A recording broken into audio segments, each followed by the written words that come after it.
Baik. Jadi sekarang yang ditanya ini, Nasrani dari mana istilah itu ya? Yahudi juga dari mana istilah?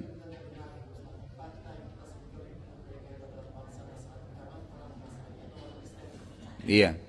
Jadi penyebutan yang benar terhadap orang Yahudi dan Nasrani, apa kita sebutkan mereka Nasrani dan Yahudi atau ada istilah lain?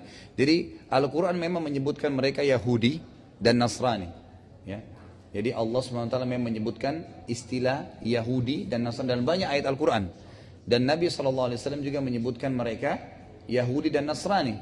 Maka kalau ditanya apakah kita menyebutkan apa yang kita panggil orang Yahudi, kita katakan Yahudi, bangsa Yahudi, gitu kan? Dan sudah pernah saya sebutkan sejarahnya, dari mana kata-kata Yahudi, apa artinya Yahudi? Diambil dari kata-kata Huda, artinya taubat. Jadi makna Yahudi itu sebenarnya bagus awalnya. Itu di awal di kisahnya waktu Samiri, pengikut Nabi Musa, membuat patung emas, sapi, untuk disembah. Nabi Musa kan 40 hari hilang, tidak ada di kaumnya. Lagi pergi ke Bukit Tursina menerima wahyu, menerima Taurat, ya kan gitu. Waktu beliau kembali, beliau lihat orang sudah sembah patung, lalu ditanya, dari mana kalian sembah ini, siapa yang suruh?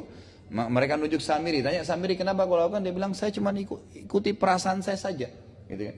Maka Nabi Musa alaihissalam pun marah dengan Samiri, lalu menghancurkan patung tersebut dan mengusir Samiri.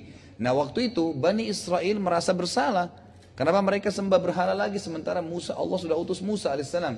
Maka mereka mengatakan, inna hudna ilaik, kami taubat kepadamu ya Allah. Keluarlah istilah Yahudi di situ. Diambil dari kata-kata orang-orang yang bertaubat asalnya. Kan gitu.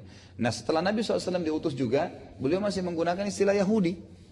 Sering beliau ucapkan, panggil beberapa orang Yahudi. Ya. Orang Yahudi di Madinah. Ada istilah-istilah seperti itu. Ya. Orang Nasrani, memang lebih baik kita memanggil mereka Nasrani. Istilah Nasrani. Kalau Kristen kan itu dari bahasa Inggris ya. Diterjemahkan ke bahasa Indonesia. Tapi kalau kita ikuti bahasa Al-Quran adalah Nasrani. Diambil dari firman Allah SWT dalam Al-Quran memang. Ya waktu Nabi Isa mengatakan, man ansari ilallah. Siapa yang akan menjadi penolong Allah? Nasara artinya penolong sebenarnya. Artinya penolong. Tapi terlepas daripada maknanya, Al-Quran menyebutkan mereka Nasrani. Semua pengikut Yahudi di muka bumi ini. Ya semua pengikut Nabi Musa di muka bumi ini. Sampai hari kiamat namanya Yahudi. Semua pengikut Nabi Isa sampai hari kiamat namanya Nasrani. Siapapun dia. Dan kalau digabungkan keduanya namanya ahli kitab. Namanya ahli kitab. Yang sering Allah sebutkan dalam Al-Quran, ya ahlal kitab, ya ahlal kitab. Itu adalah Yahudi dan Nasrani. Kenapa Allah banyak menyebutkan mereka? Karena mereka orang yang paling dekat untuk mendapatkan hidayah. Mereka sudah pernah turun Taurat, meyakini ada Musa. Ya, sudah turun Injil, meyakini ada Isa. Berarti lebih mudah untuk beriman kepada Nabi Muhammad SAW. Karena mereka sudah beriman sebelumnya.